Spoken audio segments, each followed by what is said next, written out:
As plantas são organismos fundamentais para o nosso planeta. Sem elas, não haveria vida na Terra. De acordo com dados publicados na revista científica PNAS, se somássemos a massa de todos os seres vivos do planeta, 80% do valor encontrado seria relativo às plantas. Isso representa cerca de 4 bilhões de toneladas. Mas quando as plantas surgiram? Como e quanto tempo elas levaram para se multiplicar nessa massa enorme de seres vivos?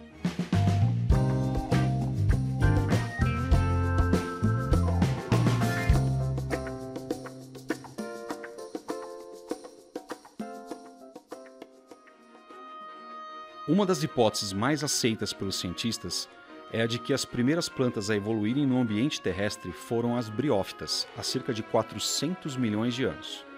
Elas são descendentes das algas verdes. Um dos representantes mais comuns das briófitas são os musgos. Outro grupo das plantas terrestres são as pteridófitas, como as samambaias.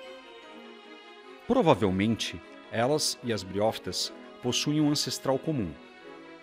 As pteridófitas não possuem sementes, mas é o primeiro grupo de plantas terrestres a apresentar vasos condutores, chamados de xilema e floema. O xilema é formado por vasos que conduzem água e sais minerais das raízes para as folhas. O floema é formado por vasos cuja principal função é conduzir seiva elaborada das folhas para as células da planta. A presença dos vasos condutores foi uma importante adaptação evolutiva que permitiu às gimnospermas crescerem em todo o planeta. Esse foi o primeiro grupo com o aparecimento de sementes. Mas o surgimento das flores e dos frutos só ocorreu nas angiospermas, o maior grupo de plantas terrestres do planeta. Carla Bruniera é especialista em botânica e professora da Universidade Federal de São Paulo. Ela nos contou mais sobre a origem das plantas na Terra. É um grupo que tem uma ancestralidade comum com grupos de algas, né? Então, as plantas terrestres e esses grupos de algas possuem um ancestral comum exclusivo. E isso, então, define o grupo Plant. E é, então, composto pelos grupos de plantas terrestres, como a gente conhece, os musgos, as samambaias, as coníferas, as plantas com flores, né? Que hoje dominam o ambiente terrestre, e também alguns grupos de algas, e esses grupos de algas seriam as algas verdes, as algas vermelhas e as glaucófitas, que são organismos, né, que têm plastídeos azuis, esverdeados, bem semelhantes também das cianobactérias. As cianobactérias, elas surgiram por volta aí de 3 bilhões de anos atrás, elas que produziram o oxigênio, né, na nossa atmosfera, então esse oxigênio que estava principalmente no ambiente marinho, e foi então acumulado na atmosfera, e desde então mudou totalmente o cenário da vida na Terra. Como sabemos que as plantas terrestres evoluíram das algas verdes? A gente percebe que as algas verdes compartilham características com as plantas terrestres. E essas características estão relacionadas ao cloroplasto, que é onde é realizado o processo de fotossíntese. Isso dá muita sustentação para a proximidade entre esses grupos e mostra então essa ancestralidade comum entre eles. Por que as plantas têm diferentes formas e tamanhos? O tipo de ambiente tem relação com as formas das plantas, mas também a ocupação de determinados nichos, né, disponíveis.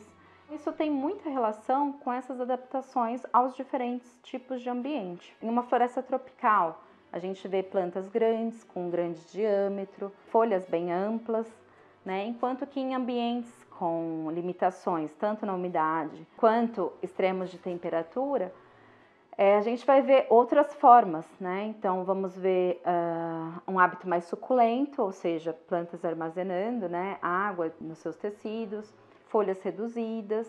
E se a gente pensar, por exemplo, até em plantas epífitas dentro de uma floresta tropical, ou seja, usarem outras plantas como apoio, como as bromélias, as orquídeas, elas também não têm uma direta absorção de água do solo, então elas também têm diversas adaptações.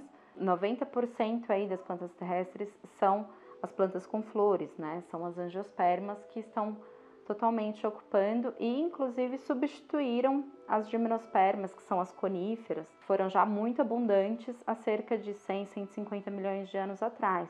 Então essas plantas elas têm folhas em formato de agulha, possuem um formato piramidal, exatamente auxiliando, né, no não acúmulo de neve nessas folhas, entre outras características, buscando também a sobrevivência nesse determinado tipo de ambiente. A relação entre as plantas e outros organismos, como os animais, ajudou no desenvolvimento delas? As plantas com flores, né, a flor, ela é um ramo especializado aí na reprodução. E a flor, ela oferece recompensas, né, para esses animais. Então, ela oferece néctar, óleos, o próprio grão de pólen. Então, o animal, seja inseto ou um animal vertebrado, ele vem até a flor, promovendo então a fecundação entre elas, né? E outro aspecto muito interessante é a própria dispersão da semente. A gente tem também a própria defesa, né? Então existem muitas plantas, né, espécies, né, que atraem, por exemplo, espécies de formigas, né? Elas expulsam outros herbívoros. Além disso, a gente tem também a presença de ácaros, né? E esses ácaros atuam principalmente, né, numa limpeza, expulsando também fungos dessas folhas. Qual a importância das plantas para a vida na Terra? Basicamente, elas moldaram assim a vida do jeito que ela é hoje, né? Elas produzem grande quantidade do oxigênio também e são os produtores nas cadeias alimentares. Muitos produtos que a gente utiliza no nosso dia a dia, na nossa vida, né, vêm a partir de plantas. Além disso, utilizamos o próprio, né, papel produzido de celulose. Nas construções a gente utiliza, né, bastante madeira. Diversas espécies têm compostos, né, com potenciais medicinais, então são utilizados, são investigados. Então a gente precisa, né, tomar um pouco mais de cuidado e cuidar desses organismos e desses ecossistemas.